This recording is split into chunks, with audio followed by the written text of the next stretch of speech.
Yo, I'm hitting you with a different camera angle right now, but it's so fucking crazy, this story I'm gonna tell you and how much you can actually take from it. My dad, I was talking about the program and more helping people just a few days ago. And he said this before, like he's said this before when I brought up stuttering, but I never truly believed it. And he told me that just a few days ago. He's like, "Yeah, Chase, buddy, like I used to stutter as well." And I always brush that off. I'm like, that's just fucking dad saying that shit. He didn't have a stutter. But he started explaining it. And I was like, all right, I'll sit back and I'll see if what you had was a stutter. Because a lot of people do tell me they stutter. And it's like, oh no, it's just like I think too fast. And I stutter my words. I'm like, that's not a stutter. When you really think that you just think too fast and you can't get the words out quick enough, that's not a stutter. That you are stuttering, but it's not the same. So I sat back and I was waiting for him to explain his stutter that he used to have. And he was talking about when he would stutter.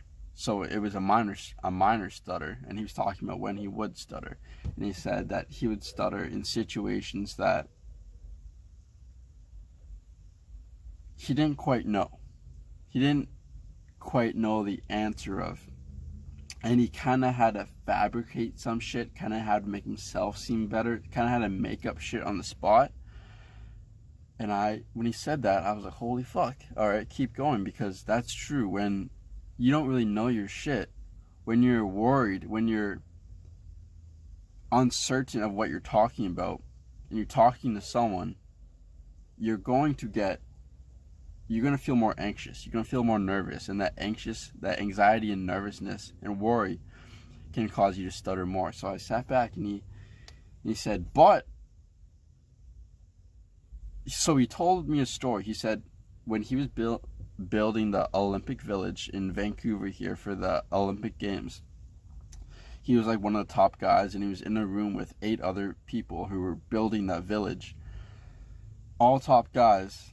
And he was saying, like, anytime he wasn't sure what he was talking about, he would go he just couldn't get the words out.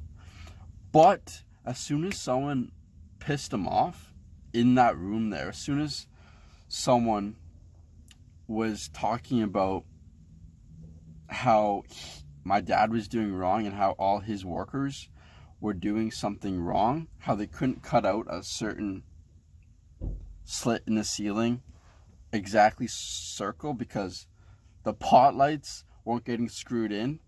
So then when he was cutting out of the drywall, the pot lights were moving with it, causing the cutout of the drywall to be bigger than what it actually should be.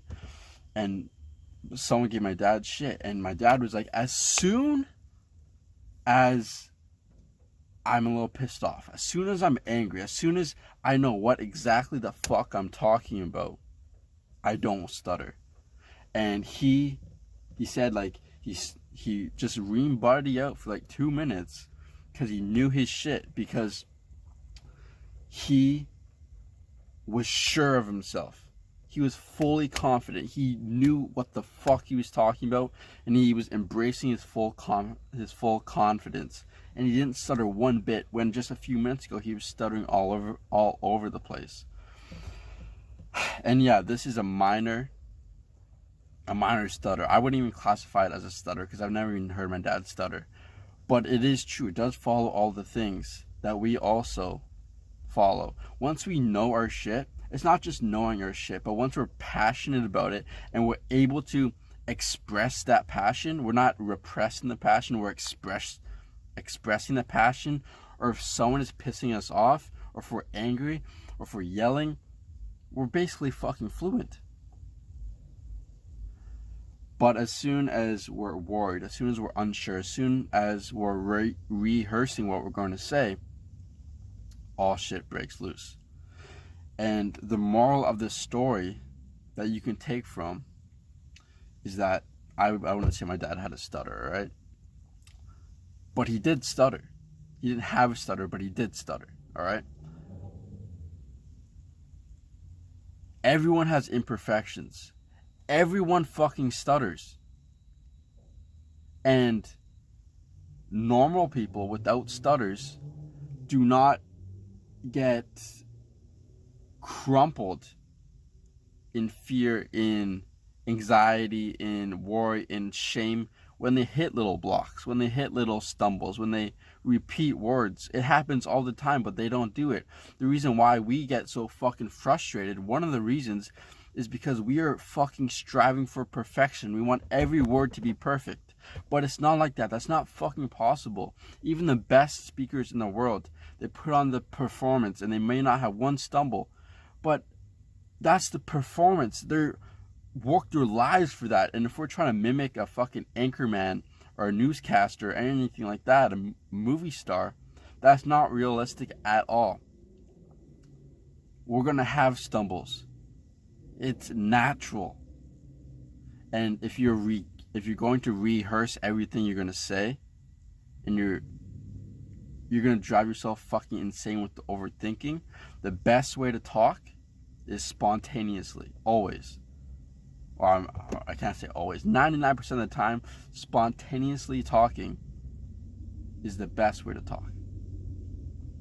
Because you will still get hit with those nuances. I don't know if nuance is the right word. You still will get hit with all those repetitions or those blocks, but it won't hurt you as much because you won't get caught in as many blocks because you weren't overthinking everything. You were saying, okay, I'm going to speak in my natural rhythm flow. I'm just going to go. If you start rehearsing everything, you get in your head and you start fucking it all up. Same with me. All right? That's a crazy ass story that my dad told me, and I was like, holy fuck. He does have the same characteristics that cause everyone else to stutter. But it is very minor, and I wouldn't even say he had a stutter. But everyone stutters. No one's perfect. Don't be so fucking hard on yourself. I still stutter. I love you. And you, and you, and you. Especially you, though. Peace.